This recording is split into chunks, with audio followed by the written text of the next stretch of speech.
안녕하세요. 수원시 환경성질환 아토피센터의 교육간호사 김인옥입니다. 오늘 선생님들께서 들으실 교육은 2020 경기도 영유아 건강환경교육입니다.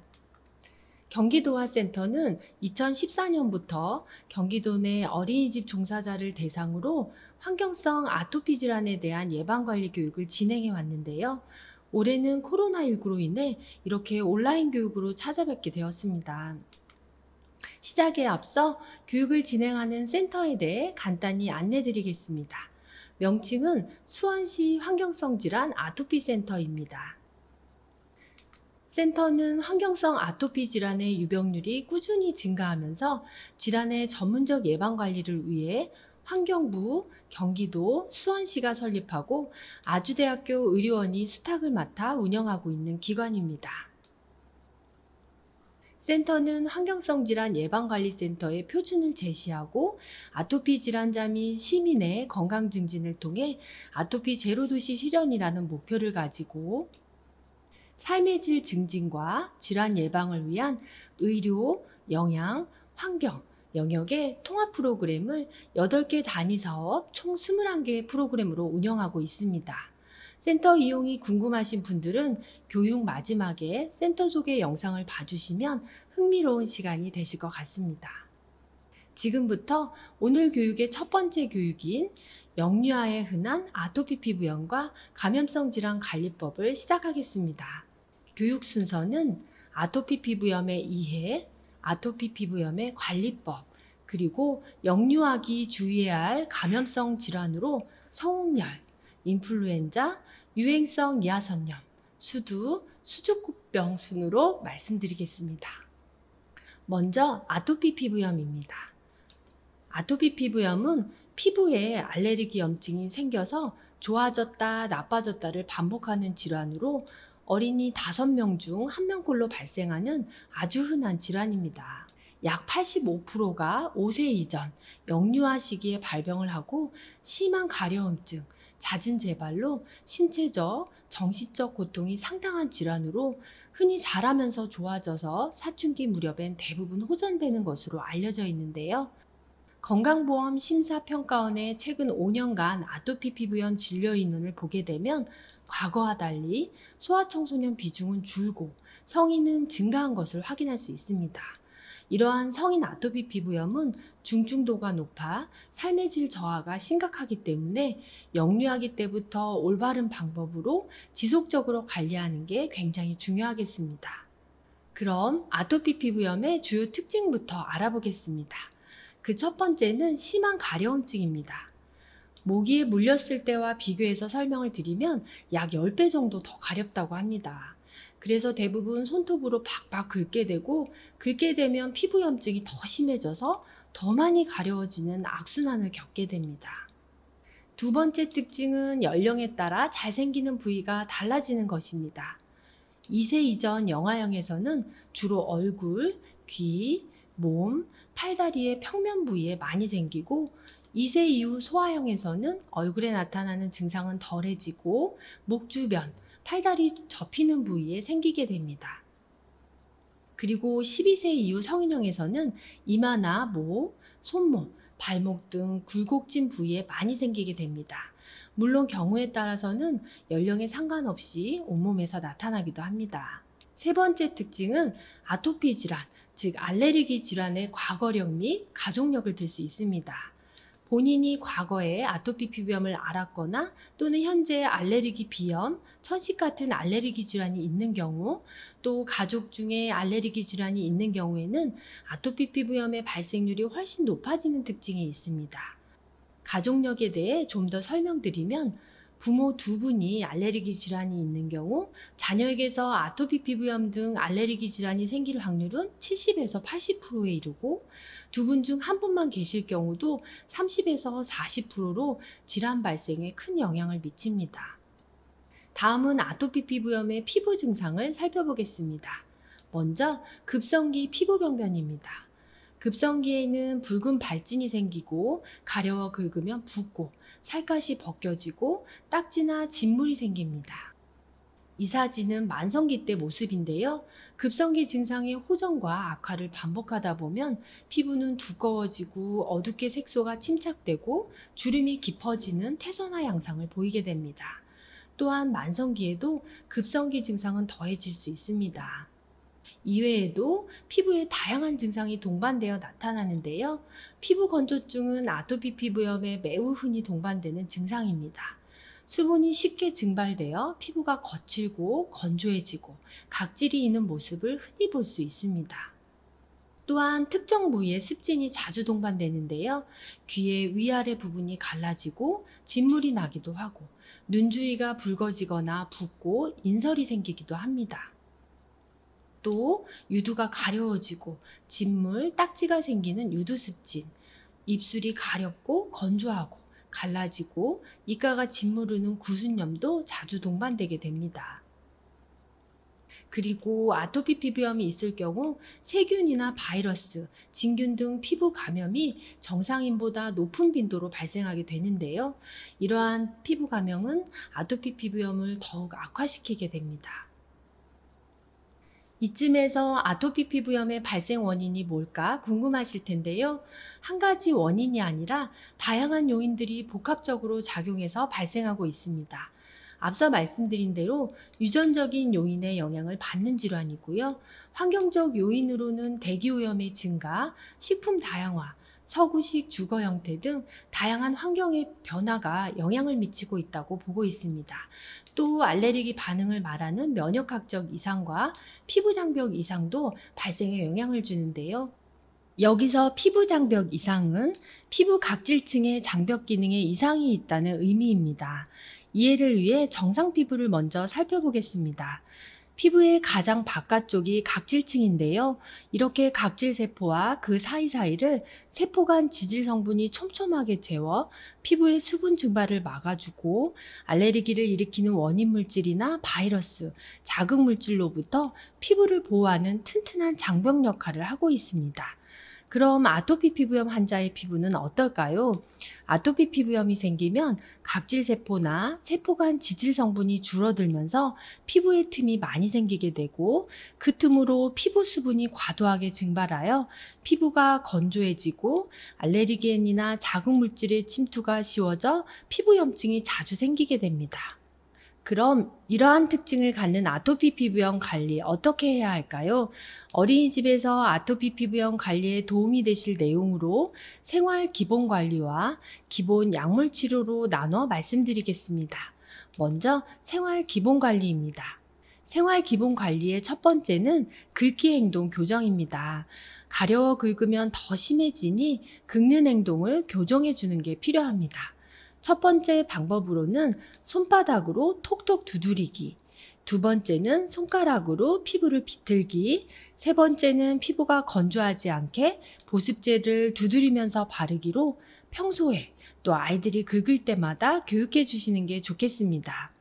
생활 기본 관리의 두 번째는 환경 관리로 알레르기를 일으키는 원인 물질과 증상을 악화시키는 악화 요인을 제거하고 관리해 주는 것입니다.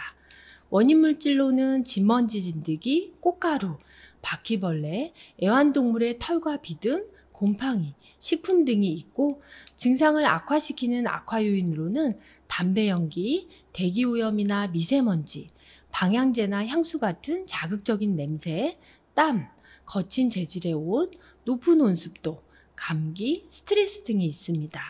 이러한 것들을 알고 영향을 받는다면 피하는 것이 좋겠습니다. 어린이집 실내라고 가정하고 실내 환경 관리는 어떻게 해야 할지 조금 더 알아보겠습니다.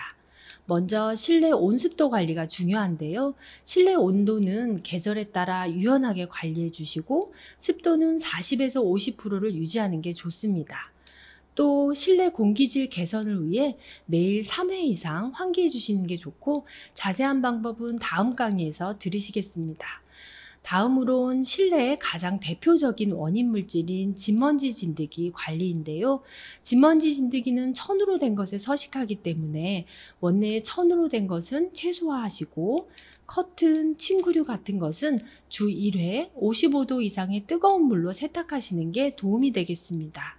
그리고 아이들 낮잠 이불은 매주 빨 수 있도록 가정에 전달해 주시는 게 좋겠습니다.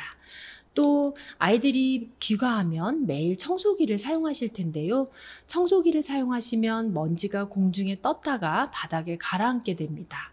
먼지를 최소화하기 위해서는 헤파 필터가 장착된 청소기를 사용하는 게 좋고, 사용 후에는 물걸레질을 해서 가라앉은 먼지를 제거하는 게 좋습니다. 그 외에도 에어컨, 공기청정기 등 전자제품은 사용 전후 청소를 신경 써 주시고, 실내에서는 고양이, 개 등 애완동물을 키우지 않는 게 좋겠습니다. 세 번째 생활 기본 관리는 피부 관리입니다. 아토피 피부염의 피부 하면 떠오르는 건조한 피부, 손상된 피부 장벽에 대한 관리로 목욕과 보습제 사용이 있습니다. 여기서 목욕과 보습 방법은 133입니다. 1은 하루 한 번 목욕하기, 3은 목욕 후 3분 이내 보습제 바르기, 나머지 3은 하루 3번 보습제 바르기입니다. 133 목욕 보습법을 자세히 살펴보면 매일 1회 목욕을 합니다. 물 온도는 37도 이하의 미지근한 물로 15에서 20분간 탕욕을 통해 건조한 피부에 수분을 충분히 공급합니다. 비누는 약산성 또는 중성 비누로 거품을 만들어 사용하며 손으로 거품을 떠서 마사지하듯 부드럽게 닦아줍니다. 이때 피부에 물리적 자극을 주면 증상이 악화되므로 때를 밀지 않아야겠습니다. 또 수건으로 물기를 닦을 때도 자극되지 않게 톡톡 가볍게 두드려 닦아줍니다. 그런 다음 목욕 후 바로 3분 이내에 보습제를 전신에 바르며 하루 3번 이상 전신에 바르도록 합니다. 자, 보습제 사용 방법에 대해서도 말씀드리겠습니다. 먼저 도포 전 손을 씻습니다. 전신에 하루 3번 이상 바르도록 말씀드렸는데요. 가정에서 아침 저녁으로 2번, 원에서도 낮잠 전에 1번 발라주시는 게 좋겠습니다. 그 외에도 물로 씻거나 피부가 건조할 때, 가려워 긁을 때마다 발라주시고, 병변을 포함한 전신에 피부가 좋아져도 보습제를 지속적으로 사용하시면 더욱 좋습니다. 보습제 선택 방법도 많이 궁금해 하시는데요.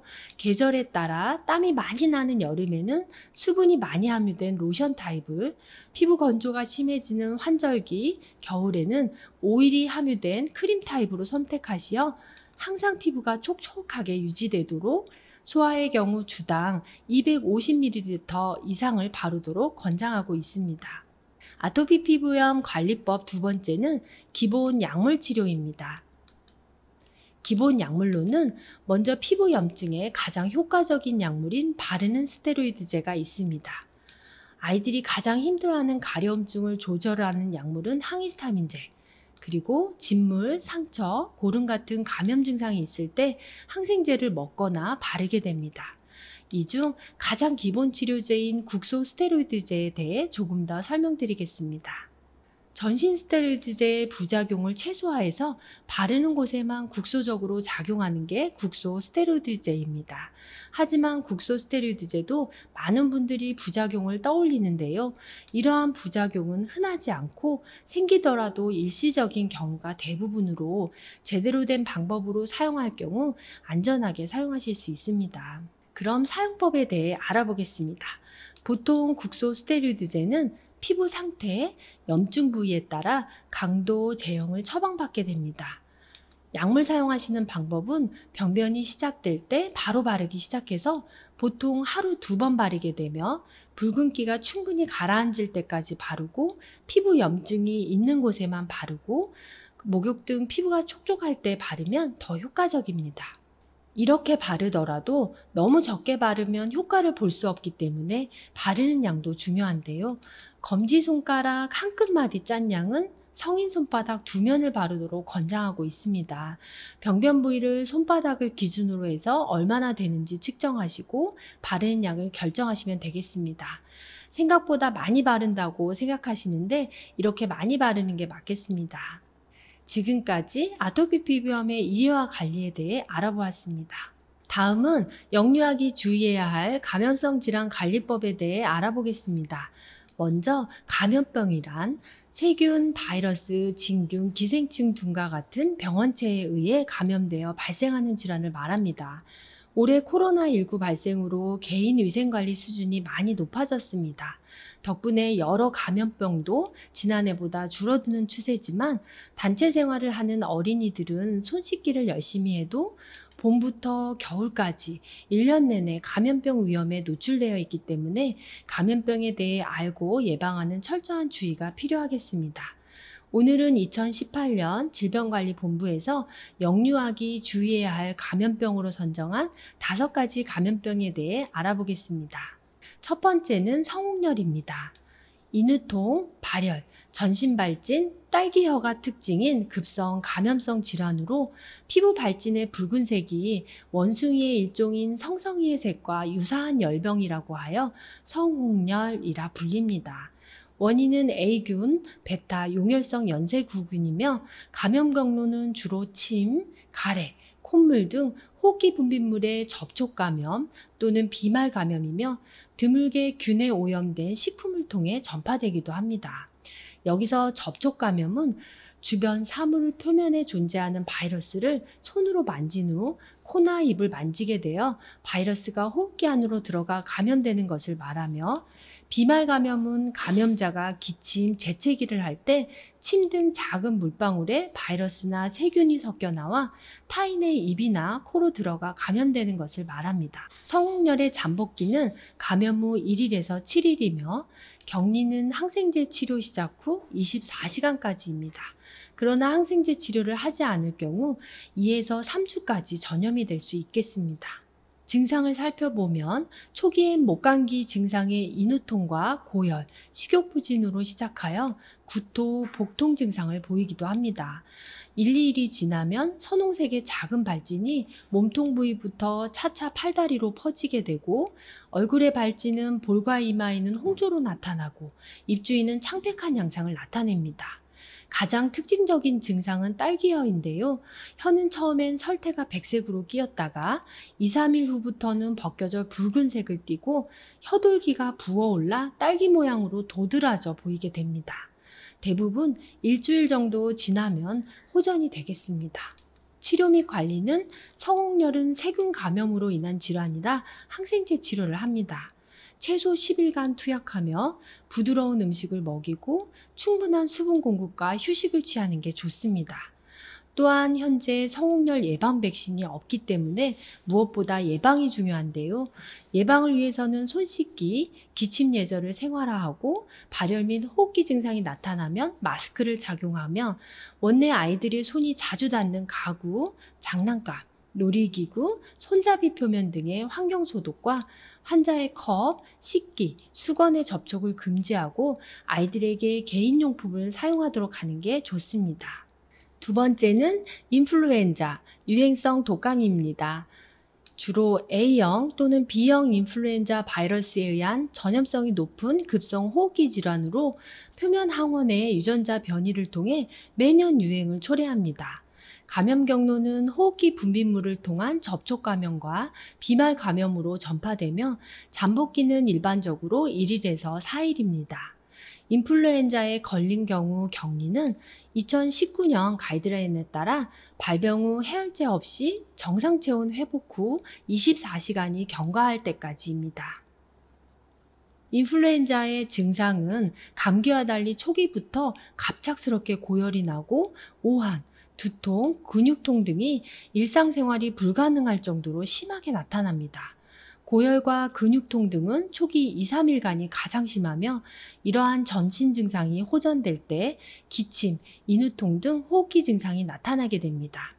그리고 고열이 지속되고 기침, 누런 가래, 호흡곤란이 나타나면 폐렴을 의심해 볼 수 있겠습니다. 치료 및 관리는 가급적 빨리 항바이러스제 치료를 하는 것이 좋습니다. 먹는 약은 5일, 주사제는 1회 치료하며 소아청소년의 경우 내복약 복용 후 이상행동에 대한 관찰을 위해 발열기간 내 보호자가 함께 있는 게 좋습니다.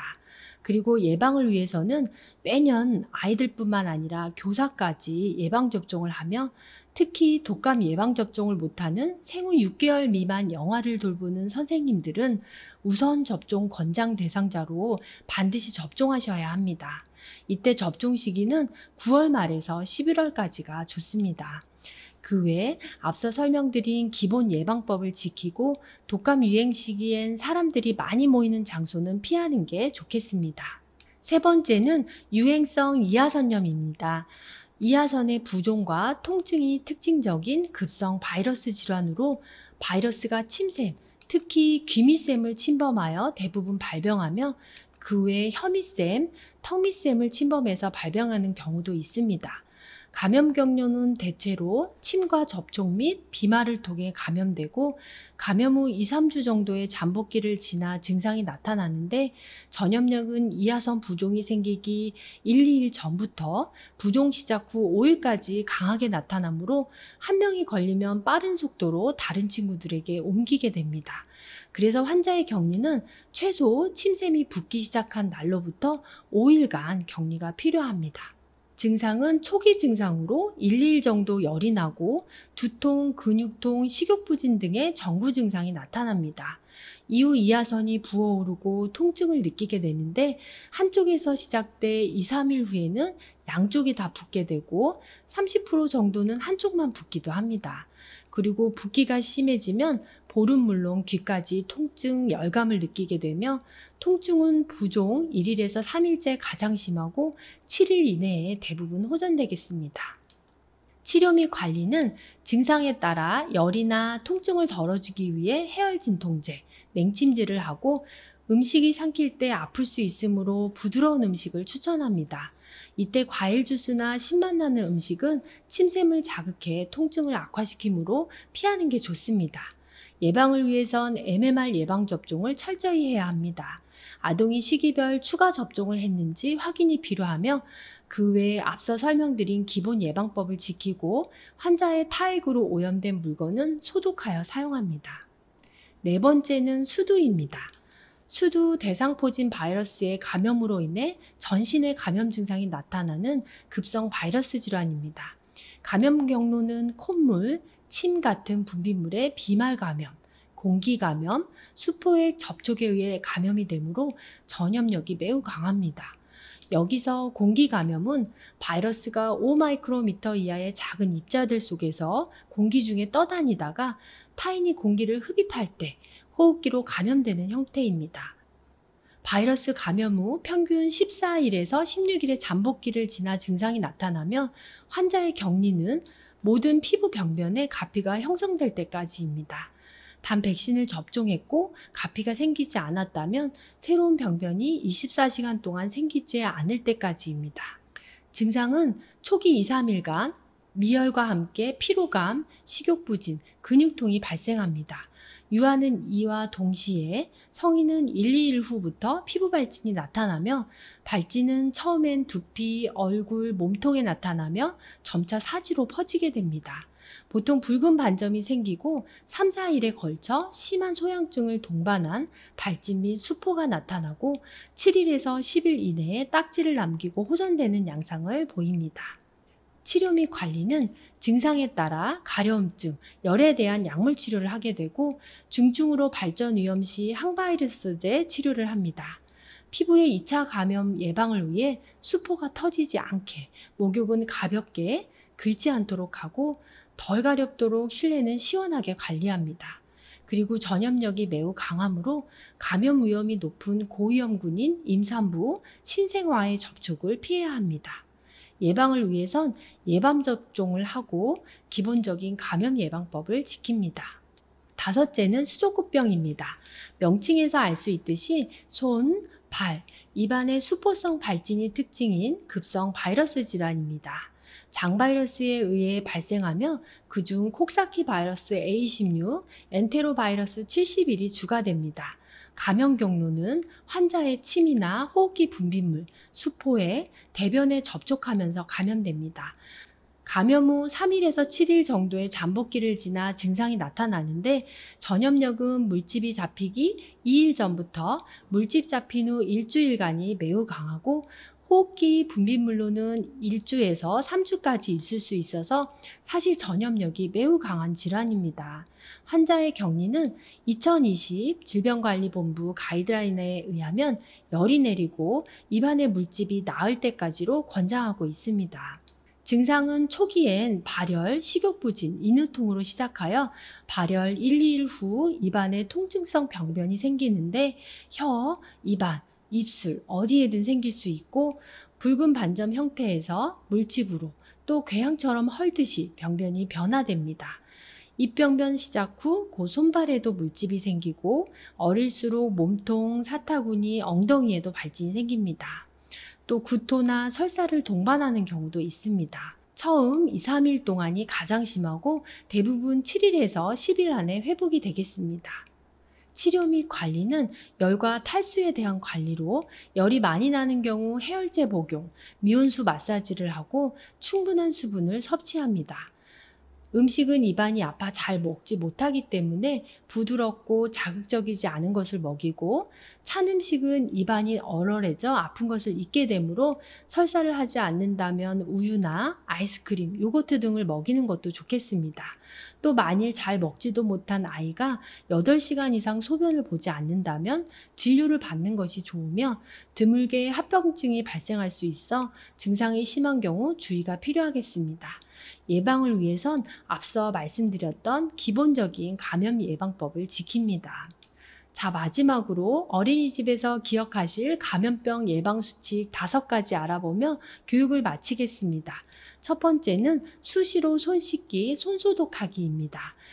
코로나19를 겪으면서 너무 잘하고 계시는데요. 일상생활 속에서 수시로 손 씻기를 생활화해야 합니다. 두 번째는 올바른 기침 예절입니다. 옷소매나 휴지로 입과 코를 가리고 기침하고 기침, 발열 등 호흡기 증상이 생기면 마스크를 착용합니다.